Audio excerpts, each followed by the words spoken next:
All right. So what we're going to do today is we're going to show you how to use the compression boots. There are a few different types. Ours are called Kingsfields. So we're going to show you how to use our boots and our setup. So we're going to make sure our patient is wearing proper attire. She has no rivets, no jeans. You can wear leggings, but you don't want to have any big pockets or anything that would cause you to be more compressed when the air goes on. So making sure that they're in proper attire and that they are clean and not really sweaty from a previous workout, hygienic reasons. And then you are going to take the compression boots off of the shelf. And what you are going to do is you're going to unzip the boots. And you're going to help your patient put them on. When you unzip them, the cords will come out of the center so that they are held nicely. So put them nicely on the floor and then hand your patient the boot. They're going to put their leg in, and then you are going to use the end to zip it up. And then you want them to be in a comfortable position and try to slide those boots up on themselves as high as they can go.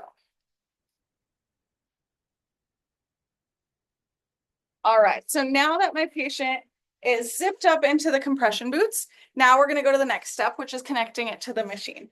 So on the machine, you're going to be able to see right here the different settings and what's happening. There is an arrow on the connector. That arrow is going to go above the connector that's already attached. So you are going to pinch the side and you're going to put it inside and it's going to be great. Then you have a few different settings. You can press power and then press pause. So make sure that this is not lit up when you are putting your settings on, or else it's going to automatically start. So then what I'm going to do is I'm going to choose my time. So there's 10, 20, or 30 minutes. Then I'm also going to use my pressure. I generally default starting at 3 or 4 unless the patient's done it already.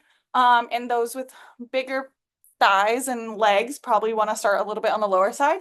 So I always start 3 or 4, and then I tell the patient how to adjust it as they see comfortable, but tell them that they shouldn't adjust it until it's gone all the way through a cycle.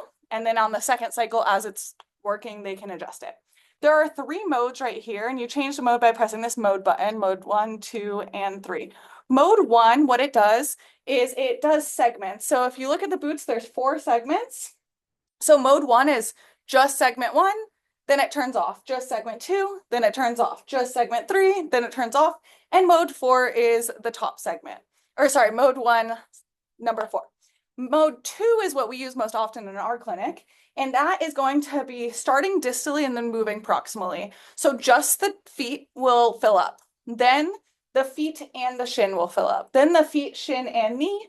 Lastly, the entire boot. So it's more of a distal to proximal flushing. And that's the mode we use most in our clinic. And then the last is mode 3. Mode 3 is lower upper. So the bottom 2 will fill up, and then the top 2 will fill up, and kind of going back and forth.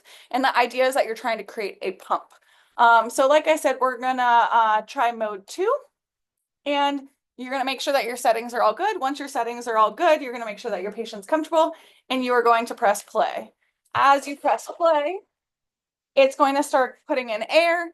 If you have any kind of weird hissing noise, maybe something came out, so you'd want to stop, and you want to tell your patient at any point it hurts, they should also stop and let you know, and you can show them how they can turn it up or down with the plus and minus. Also on occasion, let's say someone has an ankle injury and I don't want them using the compression on the ankle, but they really want it for their calves and their knees. You can turn off a certain segment by pressing the A, B, C, or D. So if I didn't want it to go on their thighs, I would turn off D, or if I didn't want it to go on their feet, I could turn off A. So you can turn off separate segments. It's going to go through and it's going to go and do their cycle. Once the cycle's done, it is going to deflate, and you're going to be able to take apart your boots and clean them and get them ready for the next patient. So the first thing you're going to do is you're going to carefully detach it. Again, you want to make sure that you are pinching the side and then pulling. You don't want to like force it if it's not working. Pinch it and try it again. And the second one stays in the whole time. This one's to prevent the air from going out. You could connect 2 boots to the same machine if they're doing the same settings. So that's what that second one is there for. So once the boots are done, I'm going to ask my patient to unzip their boots. All right. And then you're going to need your handy dandy cleaner and rag. And what you're going to do is we're going to move right over here. I'm going to lay my boots down. And we're going to clean them between each patient. So I'm just going to spray the inside of the boots. Each one. I am going to wipe them clean.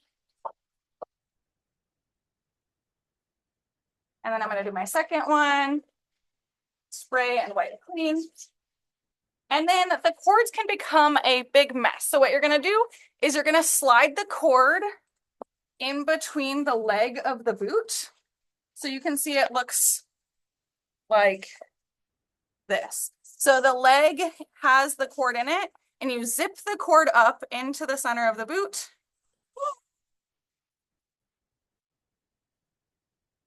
And when you pick it up, no cord should be exposed except for the top.